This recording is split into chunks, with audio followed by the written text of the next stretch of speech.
पहिल्या दिवसापासून सांगत होतो. कधी माझ्यावरती, काकांवरती, दिलीप बापूवरती, अनिल दादावरती, कधी माझ्या पत्नीवरती खालच्या पत्नीला टीका केली, आम्ही सहन केली.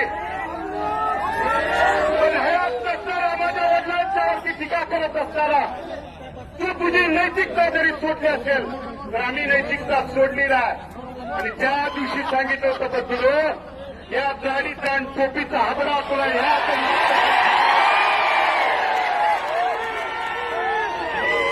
21ला पोट निवडणुकीत रणांगणात पळून गेला,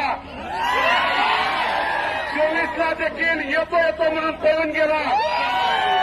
मला या शिवतीर्थावरून तुला खुला आला. 2025 4 वर्ष तुझ्याकडे तू तुझ्या बाप दादाची खरी औलाद असेल तर 19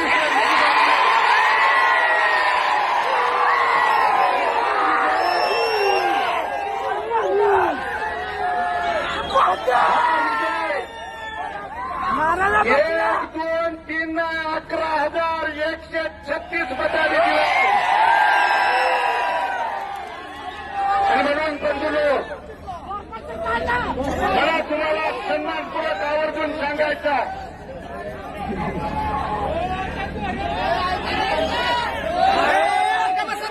5 वर्षाच्या प्रतिकूल परिस्थितीत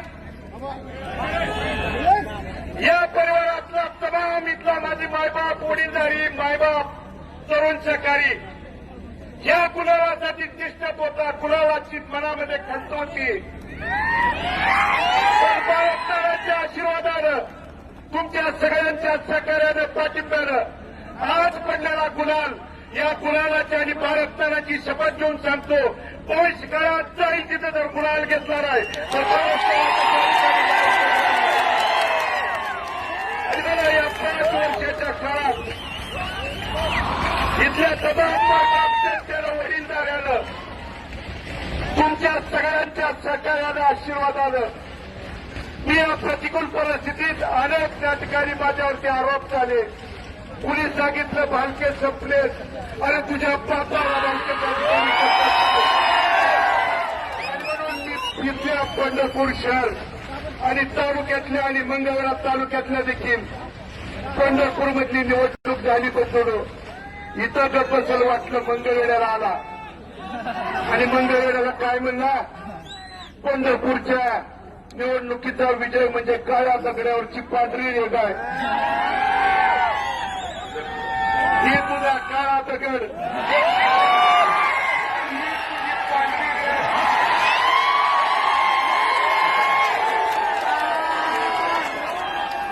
पंढरपूरचा गुलाल नाही तर मंगळवेढचा देखील गुलाल त्या ठिकाणी घेऊन आलो. पुढच्या काळात जिल्हा परिषद असेल, पंचायत समिती, पण बंधूनो खऱ्या अर्थानं अंतकरणपूरक, ऋणपूरक कुणाचं ऋण व्यक्त करायचं असेल तर भगीरथ या 5 वर्षात लढला. त्या लढायला बळ इथल्या खऱ्या अर्थानं उपस्थित माझ्या मायबाप तरुण सहकार्यांनी, माझ्या भगिनीने आणि सहकार्यांनी दिलं.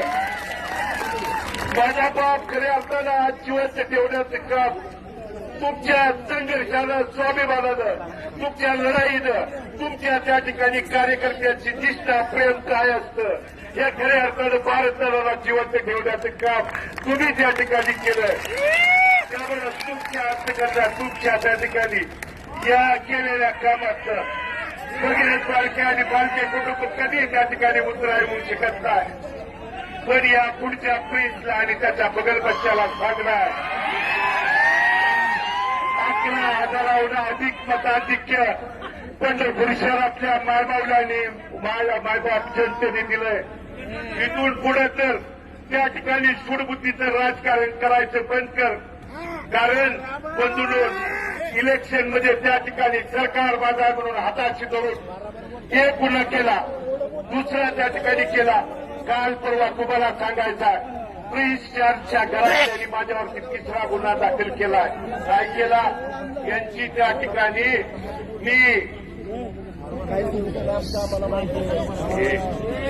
यांची उतारे दाखवले, यांचा भ्रष्टाचार दाखवला आणि गुन्हा दाखल करतोय. उद्यापासून तुझ्या या 40 वर्षाचा पापाचा घडा पंढरपूर शहरातल्या तमाम मायबाप जनतेला कराव्या दिवशी जसं त्या ठिकाणी शिवतीर्थावरून दाखवलं. फक्त तुला माझं एवढंच सांगणार, सूडबुद्धीचं राजकारण करू नको. एकदा मायबाप जनतेने आशीर्वाद दिल्यानंतर गुन्हा दाखल केलं. काय केलं? आबरू नुकसानीचा माझ्यावरती गुन्हा दाखल केला. अरे तुला जेवढी कोडी आबरू राहिली ती या निवडणुकीत 11,136 मतानं मताधिक्य दिल्यावर तुला आबरू तर शिल्लक आहे का? एकदा तपास. उद्यापासून प्रणिता भालके आणि तीर्थक्षेत्र विकास आघाडीच्या बंधूंनो, कारण या भगीरथ भालकेंनी इथल्या मायबाप जनतेला शब्द दिला की प्रणिता भालके आणि निवडून गेलेले सर्व सन्माननीय नगरसेवक काम करायला सक्षम आहेत. तिच्या निर्णयात, तिच्या कोणत्याही त्या ठिकाणी नगरपालिकेच्या अधिकारात भगीरथ भालके त्या ठिकाणी हस्तक्षेप करणार नाही. पण प्रेस तो त्या ठिकाणी सूडभावनेनं जर त्या ठिकाणी आला तर भारतनानांचे रक्त आहे जशा तसे त्या ठिकाणी उत्तर द्यायला मागे त्या ठिकाणी बघणार नाही. आणि म्हणून सर्व कार्यकर्त्यांना, वडीलधाऱ्यांना, तरुण सहकाऱ्यांना, मतदार बंधू भगिनींना मनापासून अंतकरणापासून मी धन्यवाद देतो. आपण टाकलेला विश्वासाला पंढरपूर आणि मंगळवेढा दोन्ही नगरपालिकेच्या तमाम मायबाप जनतेला अंतकरणपूर्वक धन्यवाद देत असताना तुम्ही टाकलेल्या विश्वासाला किंचित देखील तडा जाऊ देणार नाही. या भारतनाला करून त्या ठिकाणी अभिवचन तुम्हाला देतो. आणि परत एकदा सांगतो, तू ये घरातला कोणी ये, रिंगणात मात्र पळून जाऊ नको. वाट बघतोय, रिंगणात मात्र पळून जाऊ नको. तू या ठिकाणी मथवरवर निडवं कोणी येऊ दे. आणि मला तमाम इथल्या प्रमुख कार्यकर्त्यांना, पदाधिकाऱ्यांना आवाहन करायचं आहे की पोलीस प्रशासनाला, कारण 5 वर्षात आपण पराभव देखील संयमानं पटवला. त्यामुळे विजय देखील आपल्याला भारतनानांची शिकवण आहे. संयमानं, शांततेत त्या ठिकाणी घेऊया. आणि तुम्ही बरेच जण त्या ठिकाणी म्हणत होता दंड चोपता. अरे दंड यासाठी ठेवला, त्याला रिंगणात तर येऊ द्या. दंडाचं बघतो, गती या टोपीची, या जाणीची तुला करायला होण्याच्या निमित्ताने सांगतो. आणि तरुण सहकाऱ्यांना, वडीलधाऱ्यांना, प्रमुख पदाधिकाऱ्यांना नम्र आवाहनाने विनंती करतो की आपण पराभव देखील शांततेत पटवलेत, आपण विजय देखील शांततेत, सन्मानात त्या ठिकाणी पोचवून इथल्या कुठल्या माता भगिनींना, वडीलधाऱ्यांना कोणत्याही प्रकारचा त्रास न होऊ देता ग्रामीण भागात आलेल्या आपल्या घरापर्यंत शांततेत, संयमानं त्या ठिकाणी जाऊया. आणि इथून पुढचा गुन्हा जिल्हा परिषद, पंचायत समिती काही असू द्या, आपल्या आपलं एवढं या निमित्ताने सांगतो. सर्वांची रजा करतो. धन्यवाद.